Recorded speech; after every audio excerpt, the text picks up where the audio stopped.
da influência do meio. O meio, isto é, o ambiente onde a reunião mediúnica é realizada, tem influência na comunicação? Então, tem algumas questões que a gente deve discutir primeiro. Os espíritos superiores podem, de alguma forma, eliminar a influência dos maus espíritos em alguma comunicação? Ou quando eles querem dar alguma comunicação? Sim, eles podem. Mas isso eles fazem excepcionalmente, isto é, quando há uma necessidade imperiosa de que aquela comunicação aconteça.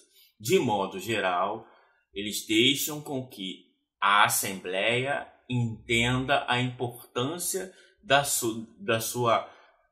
do seu recolhimento, da concentração e todos os elementos que precisam para ter uma reunião mediúnica, entendendo que o objetivo de toda a prática espírita é o progresso intelecto-moral. Ora, se os espíritos começam a exercer uma função de forma que anule a responsabilidade dos seus membros, a reunião perde muito do seu valor. Esse é um grande problema do movimento espírita, de acreditar que os espíritos são babá. Então eles têm que fazer tudo porque a prática do bem deve imperar e que o mal vai atrapalhar a divulgação da doutrina espírita, então é obrigação dos espíritos fazerem a parte deles. Mas, na verdade, os espíritos estão para nos auxiliar no nosso progresso. Então é de nossa responsabilidade montar e estabelecer o caráter da reunião, o ambiente da reunião. Ora, assim como nós falamos na questão do local, o meio é muito importante. Por que eu não abordei a questão da reunião fora do centro espírita na parte do local e vou abordar agora na parte do meio? É exatamente porque Kardec chama de atmosfera espiritual o somatório de todos os pensamentos e todos os sentimentos que estão envolvidos nessa reunião. Ora, quanto mais coeso e homogêneo são os pensamentos e os sentimentos, melhor a qualidade dessa atmosfera espiritual. De modo geral, no centro espírita, espera-se que todos que ali estão tenham o mesmo objetivo. Isso não necessariamente acontece numa reunião particular, em uma casa, onde pode acontecer que muitos membros daquela família sejam mesmo refratários à ideia do espiritismo. E só pelo fato de ser refratário, os seus pensamentos, sabendo que ali tem uma reunião, vai influenciar negativamente nessa atmosfera espiritual. Sem contar que, às vezes, esse lar, esse ambiente, não está realmente preparado do ponto de vista de recolhimento. Podem entrar vizinhos, etc., na hora da reunião. Então, são questões que influenciam no meio. Agora, do ponto de vista do local em si, não há diferença em fazer reunião no centro espírita e fazer reunião em casa. A única questão é a questão científica, isso é, os fluidos, os pensamentos têm mais dificuldade, dependendo da configuração dessa família ou desse local, para se estabelecer essa atmosfera espiritual. Agora, desde que você consiga estabelecer todos os critérios que se encontram no centro espírita, que não são critérios físicos, e sim da harmonia do pensamento e do sentimento, não há diferença alguma de se fazer uma reunião mediúnica em um lar ou de se fazer reunião mediúnica no centro espírita. Então isso é muito importante. Na Assembleia pode ter pessoas que não conhecem a doutrina espírita. Voltamos novamente a essa questão de depende de qual objetivo aquela pessoa está ali. Ela está estudando? Ela tem o interesse de aprender? Às vezes pode ter uma pessoa que seja espírita, mas está totalmente refratária a esse ambiente. Então vai acontecer o quê? Vai prejudicar também o ambiente. Então não é a questão de ser ou não adepto, ser novo ou ser velho, e sim a comunhão dos pensamentos e dos sentimentos. O ideal é que cada membro tenha o conhecimento dos princípios da doutrina espírita também, porque para lidar com os espíritos é bom saber as suas naturezas, seus pensamentos, o que você vai perguntar, qual o objetivo dessa reunião. Então, tem gente que tem, mesmo no centro espírita, tem o hábito de fazer reunião aberta. Como diz o ditado, né? A venda que deixa a porta aberta entra até cachorro. Então, você fazendo uma reunião mediúnica aberta ao público, ali tem uma infinidade de pensamentos e de sentimentos. E todos esses pensamentos e todos esses sentimentos influenciam na produção mediúnica. Todos eles, né? Então, essa visão mágica de que os espíritos babás ficam ali neutralizando o pensamento, essa é uma visão romântica, mágica. O espiritismo, ele mostra que a influência é grande. Então, muitas vezes, um pensamento, um sentimento vai se intrometer naquela conversa, sem contar as afinidades que cada um encarnado traz com os espíritos. Porque espíritos de toda a ordem participam ali nas reuniões. Pode acontecer de ter um espírito, alguns espíritos que vão até prejudicar, de uma certa forma, até anular a própria reunião. Então, a única questão que se deve pensar primeiramente, previamente, um estudo, todos ali estudar a doutrina espírita.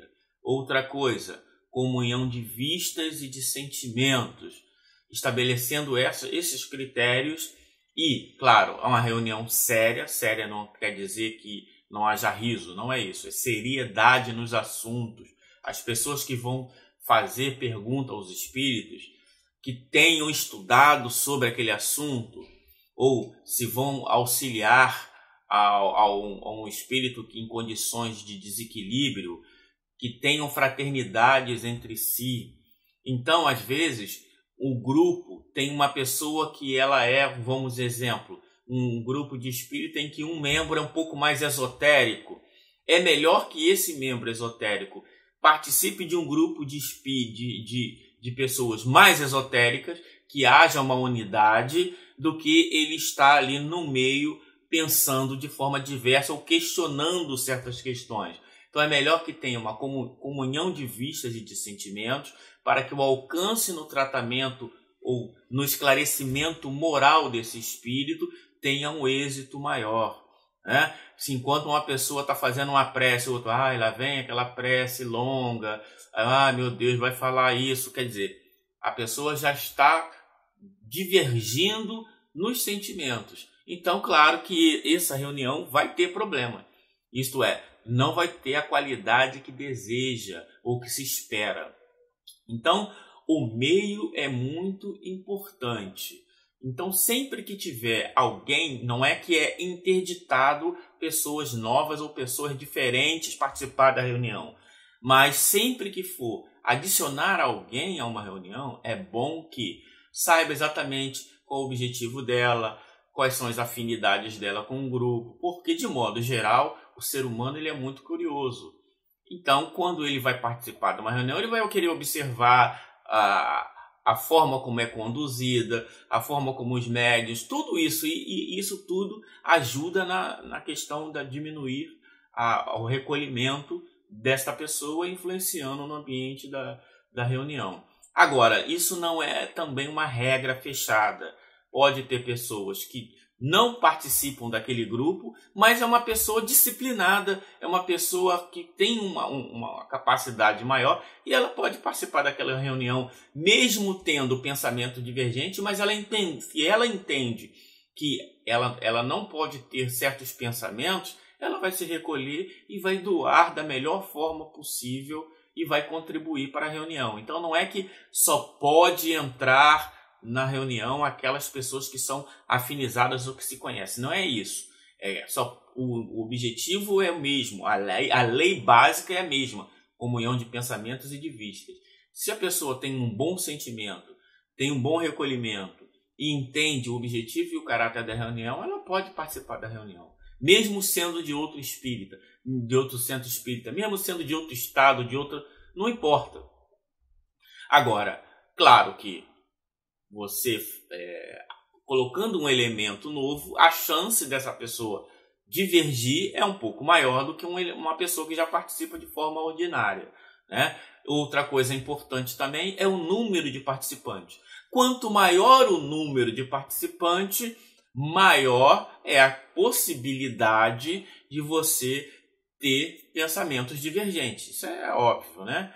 Claro, agora se você tem uma reunião mediúnica com 200 Francisco de Assis, você vai conseguir manter ali a coesão do ambiente. Agora, uma outra pessoa que entrou já influenciou, assim como um balde de água cristalina, uma única gota de tinta já influencia.